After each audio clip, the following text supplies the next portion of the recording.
What's next? Let's continue this theme about being an intuitive and taking yourself primary person in your life. Making yourself the number one person in your life and not taking advantage of anyone else. And not taking advantage of yourself. I think I have to keep reiterating. You don't take advantage of anybody. Yourself or anyone else around you or anyone at all. You're intuitive. You're above all that.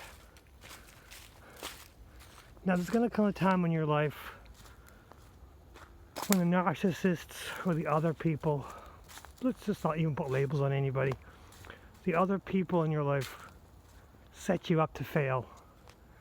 And as an empath, as a sweet, gentle, emotional, friendly, good human being, you don't want to hurt anyone's feelings. You don't want to fail.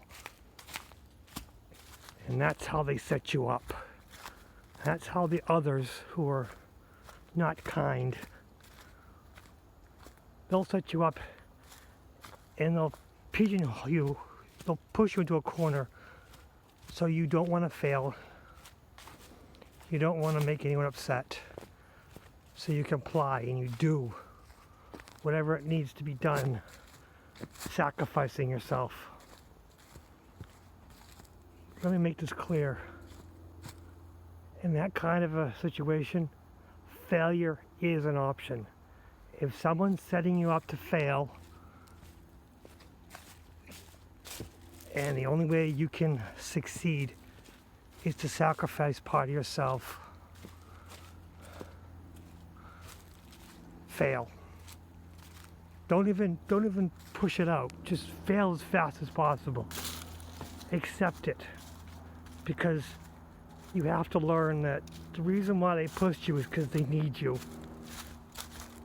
And if you fail faster, it's less baggage on you. It's less depression, it's less stress on your life. And when you fail faster, they have to figure out how they can save face. Because yes, they fully know that they pushed you into a situation. They won't admit it. They'll never admit it. They'll try to push things into a different direction. They'll try to make things better. Hell, they may even say, yeah, it's my fault. Oh, I'm the bad guy. Your best option is to say nothing. You failed, quote, you really haven't failed because they set you up, but let's just say you've gone through all the options that they've given you and you failed. And now they're going to try to make you feel guilty. Again, making you sacrifice part of yourself. Fall back on your haunches. Focus on yourself, realizing you did what's best for everyone. You didn't sacrifice yourself, you didn't sacrifice others. And no matter what happens, what falls apart, if the world falls apart, as long as you didn't sacrifice anyone, as long as you didn't take advantage of yourself, you didn't take advantage of anyone, you did the right thing. Even if everyone says you're a failure, know in yourself that you did the right thing, because the only person, the only being in this whole world that you have to feel judgment from is yourself. And really, yes, the egos might come up, the negative voices, until you learn that your ego is your ally. Until then, you're going to hear the ego talking negatively because, well, misery loves company for some reason. But once you learn to take yourself first, once you learn that you're not taking advantage of anyone in the world, once you learn that your ego is just a small child speaking up, wanting attention,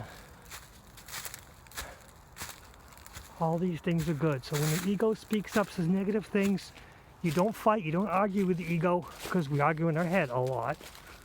You listen compassionately. If it says something that's helpful, you say thank you for the helpful input. Otherwise, you don't engage. And that's, I guess, the most important thing in life. If it's inside your head or outside yourself, if someone says something negative towards you, you don't engage. If someone says something that actually might be beneficial, you say thank you for your input. You're telling them, you listen, oh, yep, I hear what you're saying. You don't have to accept it, but you have to take it, yep, I hear what you're saying, thank you for your input, move forward. Because as intuitives, yes, we need each other, but we're so spread so far apart that it's really hard for us to meet up. So the only friend we have is deep within ourselves. And if you have an intuitive friend, there might be a time when you become a little bit of the negative. Misery loves company. Stop it. If you have an intuitive friend, you can encourage them, you can help them without sacrificing yourself. You work together. And if two intuitives work together, support each other, don't sacrifice themselves, don't take advantage of each other, this world will be a wonderful place. Just two intuitives together. 3 intuitives, 4 intuitives, get together, be able to expand, because the funny thing about intuitive energy, it's logarithmic. It's like 1 becomes 10, 10 becomes 100, 100 becomes 1,000. It just extrapolates. It gets huge quickly. Negativity is weak. Positivity is strong. But we have to keep it. We have to hold on to it. Because positivity is so strong and so powerful, it's fleeting. It's easy to slip out of our hands. But as we become stronger, we'll be able to hold harder, be able to hold tighter. And I want all intuitive friends and anyone who isn't intuitive who hears this to realize, just strengthen yourself, build yourself up, take care of yourself. And if you take care of yourself, you'll save the world. What's next?